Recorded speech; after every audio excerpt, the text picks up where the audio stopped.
when you guys pass, say you don't think you'll be conscious. Well, you will, because you never truly die. Your consciousness keeps going forever and ever. Christ even proved that to us when he came here and he did what he did for all of mankind and came back. He proved that there's worlds way beyond this one, and this is just like a little pit stop, like a bridge, something you cross over, something we don't build a home on to stay forever. But nonetheless, he wanted us to know when we get to that point, they try to instill Lucifer consciousness, which is a guilt trip. It's okay to have a consciousness of God and a heart to know if you did right or wrong, but to constantly harp on the negativity and not let it go is not forgiving either yourself or somebody else. And it's not healthy, but it's also not good for your growth in the soul world. So, when they go to what they call a life review after this world is over, don't get trolled into another life. Don't get, what do they call that in the old cartoons? Don't get hornswoggled. Don't do that. Into coming back down here and living another life and going through it all again and getting tricked that you wasn't good enough. Okay? That's why Yeshua Christ came. So you would have no guilt consciousness, which is a Lucifer consciousness, which is not cool to have at all. At all. It's okay to admit your wrongs, forgive yourself, forgive others, get over it, keep going, be strong. But here's where it comes to like those last few minutes of somebody trying to take you away and tell you where you're going, or you're going to be born into this or that next, and telling you about your next life. You say, no, I am one with my Abba. I am one with Source. I am one with Christ that loves me and gave his life for me. And I am not coming back down to these little tiny blue balls to be reborn again and to get recycled anymore. That's why the archons of this world, which are parasites that feed off of humans and make them think that their negative thoughts are actually theirs. So when people wake up to that, stop following the negativity, start waking up in their own heart, start realizing the kingdom of heaven is within you, and to have heaven on earth come true through the kingdom in the hearts of men. Because Jesus Christ told you guys, it isn't some kingdom like they're thinking. The kingdom is inside of you and the kingdom is outside of you. Yes, this is true. It is inside of you. You can feel it, but it's also something outside of you you're going to bring into reality, into this world, to come into life. And you'll be able to see it as well. Now, when you see somebody do a good deed and they help their brother or their sisters out on the streets or wherever they're at in life, and you see them reach out to them, you see God within them doing a great thing. It makes you feel love, even though it wasn't towards you, it was towards a stranger, but you still feel that love and you see God within that person. You see the kingdom of heaven within that person, reaching out to the others to help them. And thus, the kingdom of heaven is in the hearts of men. And for us to remember where we came from. Anybody tries to tell us otherwise, we are one with the one that made us and imagined us. We are one with the Creator. When I say I am one with God and God is one with me, that is all truth for all eternity. When I say that I love him and he loves me, it's called a relationship. But when he says, I am one with you, I am one with you, my child, you are one with me. Remember what it said in the Bible? He first loved us. He loved us first because he imagined us. We came out of his imagination into creation. But we are one and not separate from our Creator. Just because we're a piece of him having a human experience on earth, that's what we're to remember. We are one with him and not separate, having a human experience. We are not the human searching for God. That's not how that works. And that life that's real inside of us is priceless. Nobody can snatch that away, the love that we have for the one that made us. But to know that you will never be separated. There literally is a pineal gland inside of your head, your third eye, that looks out and is one with God. Those are where the good thoughts come from. Those are the saving thoughts that love you, that care about you. And they're not just thoughts. Those are the eye of God looking out of you into your heart and soul.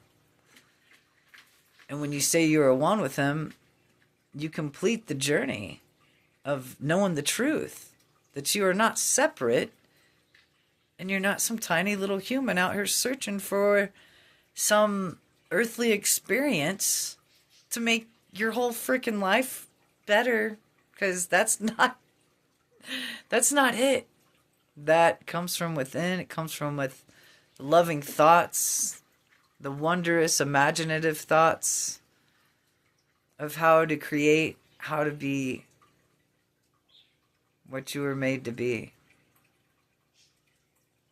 And when you know that you are love and you come from love, that's the greatest experience ever here on earth.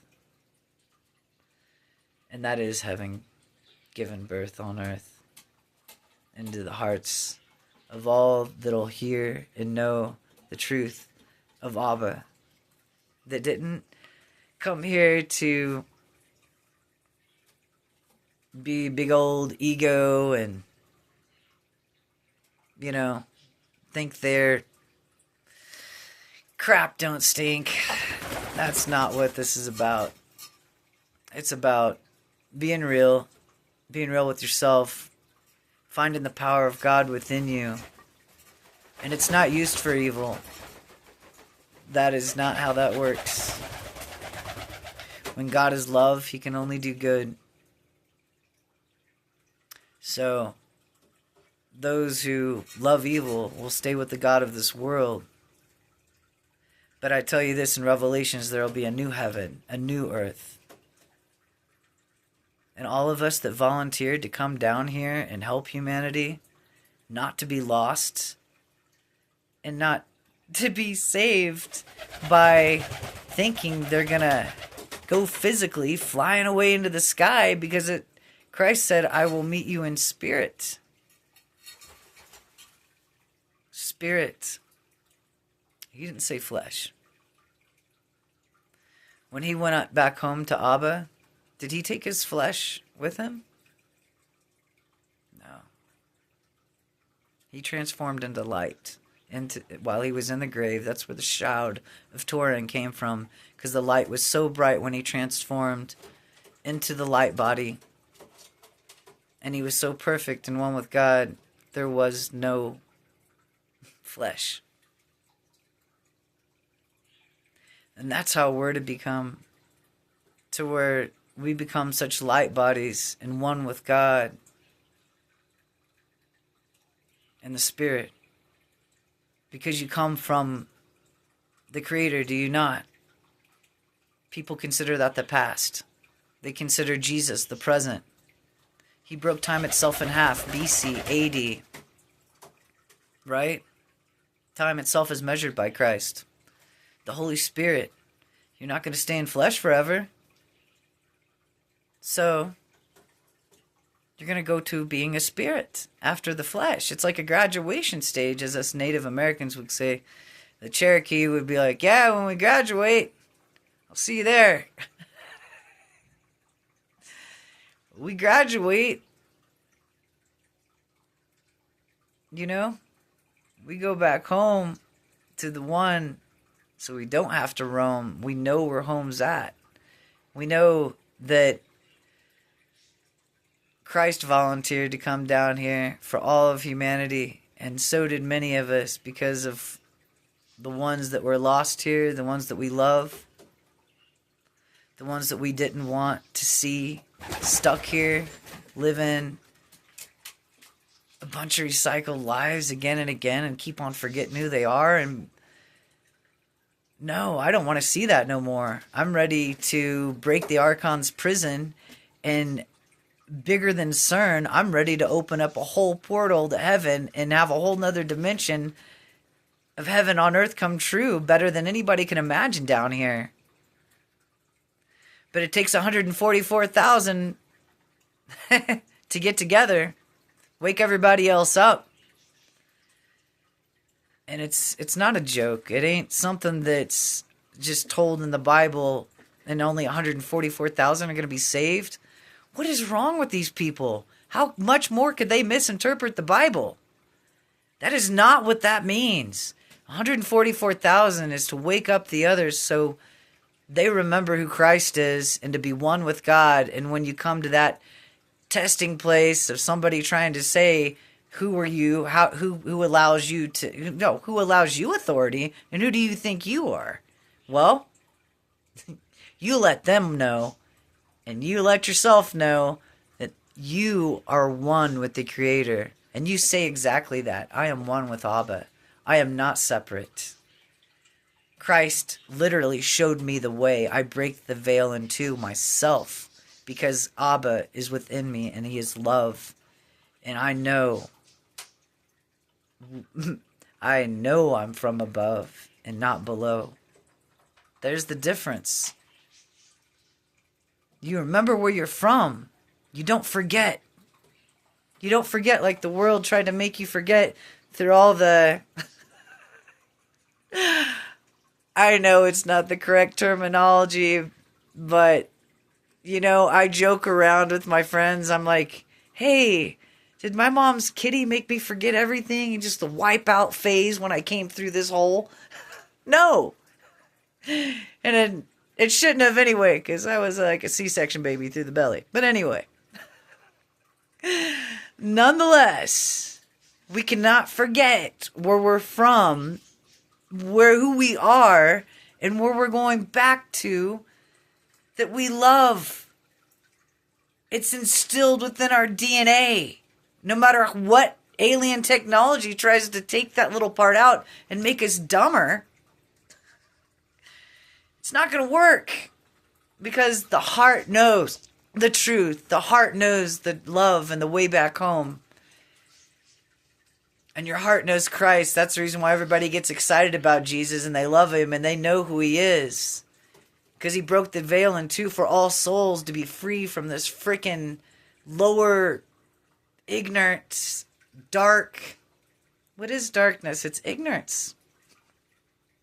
When you're a kid, you're sitting there in the freaking room, you're alone at night, you're like, man, that looks, what the frick is that in the corner? I can't see what the hell that is. How many of you have been there? What is that thing? That looks freaking evil. But you turn on the lights, and you're like, oh, that's my coat and this, and I forgot about my Viking helmet. That looked like a damn demon in the corner. All right? But you didn't see it till you turned on the lights. You got some enlightenment about what was in the room. This world is like that. It's dark. And until you turn on the light of God within your heart, you're going to remain full of fear. And that's not okay, dear. Because fear was never something that your Creator ever wanted you to feel. Ever. Wanted you to feel love only. True love from him. That never leaves you lonely. It's always with you, looking out of you. Caring about everything you are and do. You know, beyond the veil is true love. We have to break the veil of our hearts first to feel it thereof while we're on earth ourselves.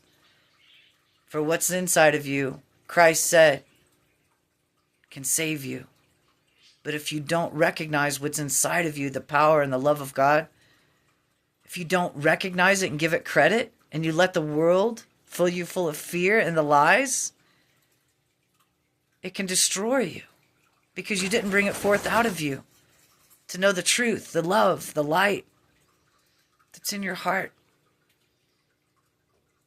Sweet little doves. All of us should know that love. And deep inside, that's the only place it can come from. It doesn't come from without. It comes from within. And then we see it on the outside of us, doing Abba's work. Just like we see people helping each other, and it makes us feel good when we see people giving love as they should. It's priceless. And you know what? It's the true, only real love that is good. Nobody can compare to that. Nobody. So, think about that and how powerful you truly are when you separate the middleman called the church and the stuff that keeps you separated in your own mind from the one that truly loves you and that created you and made you to be one with him. God didn't tell you, I give man power and dominion over the earth for you to go beat up the animals and make things into your food. Oh my God, that was not the power and dominion that he meant. Please don't ever think the low, stupid thoughts that you're here to bully other things around and you got dominion. Like you're some king of the castle. Don't turn into that. Your dominion is coming from being one with God and doing wonderful works that Christ said you will do these things greater than I and more. And that power and dominion comes from you having dominion over the archons, the fallen Nephilim that turned into demons later on. And if you don't remember know who the Nephilim were, they were the fallen angels' children that got disembodied, and that's where demons come from after the flood. They were so vengeful because God did choose the humans that he wanted to live and not them. But there was one giant. There was one beautiful Nephilim that I loved. And I love him to this day. And he was at the flood and he said, if it be your will, God. And he didn't go around beating everybody up, and he didn't have that mentality that the other giants had. And to this day, there's a place in heaven for him. And he is up there with them because he wasn't like the rest of them. He wasn't a jerk. But there's so many that were, and there's so many humans that passed away in those floods. And the Nephilim too. How could you not be sad about all of it, right? But that time is well overdue. Abba said, I'll destroy it with fire in the end. So a new world is coming, my friend. A new world with no more death, no more tears like this, no more sorrow. No more any of that negative crap. No more evil. The day we've all cherished in our hearts and minds and waited for. So let it explode. Show you what real love from God is for.